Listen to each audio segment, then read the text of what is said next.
Do you know whose grave was the very first grave ever made on earth? And how human beings first learned to bury their dead? Think about. You were standing in a world where death had never been seen before. No funerals. No cemeteries. No graves. No one knew what to do when a person died. Then one day, a man stood beside the lifeless body of his own brother. The silence was overwhelming. Just moments earlier, he had committed the first murder in human history. But now a terrifying question echoed through his mind. What do I do with the body? No human had ever faced this problem before. No parent could teach him. No tradition existed. No grave had ever been dug. Then Allah sent him an unexpected teacher. Not an angel. Not a prophet. A crow. And through that crow, humanity learned one of its oldest traditions. The burial of the dead. Today, billions of people around the world bury their dead. Muslims, Christians, Jews, and many others. It feels natural to us. When someone dies, we return them to the earth. But where did this practice begin? To find the answer, we must travel back to the first family in human history. The family of Adam, A.S. The first human, the first prophet, and the father of all mankind. It is within his family that one of humanity's greatest tragedies unfolded. A tragedy that would lead to the first grave ever made on earth. Among the children of Adam, A.S., were two brothers, Qabil and Habil. The two were very different. One was sincere. The other was consumed by jealousy. Allah tested both brothers and commanded them to offer a sacrifice. Habil was a shepherd. He chose one of the finest animals from his flock. He offered it with sincerity and devotion. Qabil was a farmer. He also brought an offering. But his heart was not in it. Instead of giving his best, he offered something inferior. Something he did not truly value. Allah accepted the sacrifice of Habil. But he rejected the sacrifice of Qabil. The Qur'an teaches, indeed, Allah only accepts from the righteous. For Qabil, rejection became humiliation. Humiliation became jealousy. Jealousy became anger. And anger became hatred. Habil warned his brother. He reminded him to fear Allah.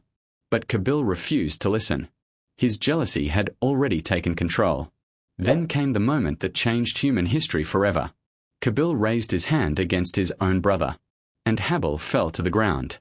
Dead. For the first time in history, a human being had been murdered.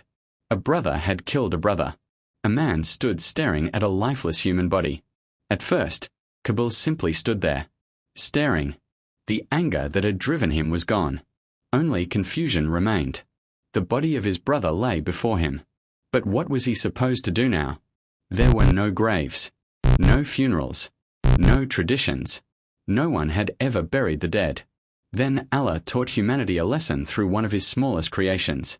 The Qur'an tells us that Allah sent a crow. According to classical Islamic narrations, two crows appeared before Qabil. The birds began fighting. One crow eventually killed the other. Then something remarkable happened. The surviving crow began scratching the earth. Digging, digging, digging. Qabil watched every movement. The crow created a hole in the ground.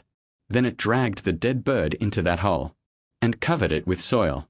The lesson was simple, yet profound. The crow had shown him what to do. The murderer had become the student. The bird had become the teacher. The Qur'an tells us that Qabil cried out, "Woe to me!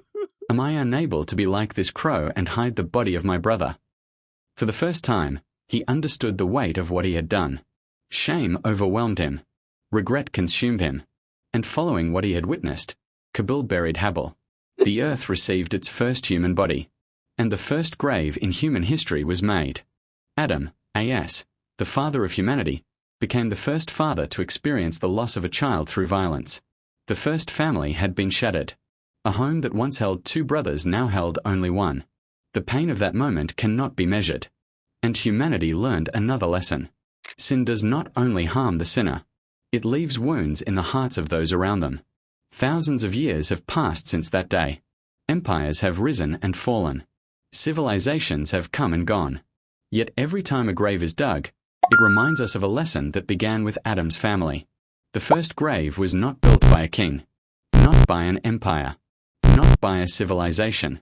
It was dug by a man who had just committed humanity's first murder, and the lesson that guided him came from a crow, a reminder that wisdom belongs to Allah alone, and Allah knows best.